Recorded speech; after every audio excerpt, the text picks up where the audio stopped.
चाषी खाता को केबे आसीबो पीएम किसान टंका आसिला बड़ अपडेट ता पूर्व वीडियो को लाइक करंतु जदि पारुछंती सांग साथी मानकु शेयर करंतु जदि हम चैनल प्रथम थर एजे सब्सक्राइब करनांती एबे भी सब्सक्राइब करनियंतु एवं पाखे था बेल आइकन टाको ऑल रखि दंतु जहा द्वारा हमर समस्त अपडेट आपण माने सर्वप्रथमे पाई परिबे। तुरंत आज खबर ऊपर नजर पकाइबा।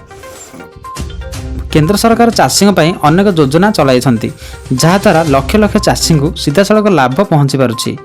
आज देश में अनेक चाषी आर्थिक भाव में सुरक्षित अच्छा तेणु से सहायता प्रदान करने प्रधानमंत्री किसान सम्मान निधि योजना आरंभ कर योजना अधीन चाषी मैंने प्रतिवर्ष 6000 अनुदान पाती। यह 3टी किस्ती सीधा सड़क से बैंक अकाउंट को पठा जाए। एपर्यंत योजनार 20टी किस्ती जारी करा जायछि एवं वर्तमान चाषी माने 21तम किस्ती अपेक्षार अछंती। किछि रिपोर्ट दाबी करुछि जे परवर्ती किस्ती ठच अवस्था जारी रहिथिया बेले आसंतु आमे आपनकु एही प्रसंग रे सरकारक पक्षरु सर्वशेष अपडेट एवं चाषी माने केबे परवर्ती किस्ती पाइबार आशा करि परिबे ताहा कहिबो। तेणु भिडियोटी संपूर्ण भाबे देखि नियंतु। प्रधानमंत्री किसान सम्मान निधि योजना परवर्ती किस्ती पाई चाषी अपेक्षा बढ़ाऊँगी। एपर्यंत योजनार 20टी किस्ती जारी करा जायछि एवं 21तम किस्ती अपेक्षार अच्छी।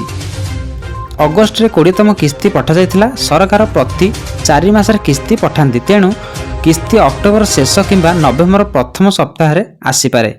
किछि रिपोर्टर दाबी करा जायछि जे एही किस्ती ठच पर्व पूर्व जारी करा जाय पारे जहाद्वारा चाषी मानक पर्व समय आर्थिक सहायता पाइपर। तथापि सरकार पक्षरु एपर्यंत कौन सरकारी घोषणा करा जाय नहीं। सरकारी सूचना पर ही तारीख जना पड़िबो। चाषी माने सरकारी पोर्टाल रे सेमानक योजनार स्थिति जांच करि परिबे। आगु को एभली अपडेट पाइबा पई हम चैनल सह जोड़ी रहंतु। चैनल को सब्सक्राइब करी लाइक करी सांग साथी मानकु फोटो शेयर करनेबे।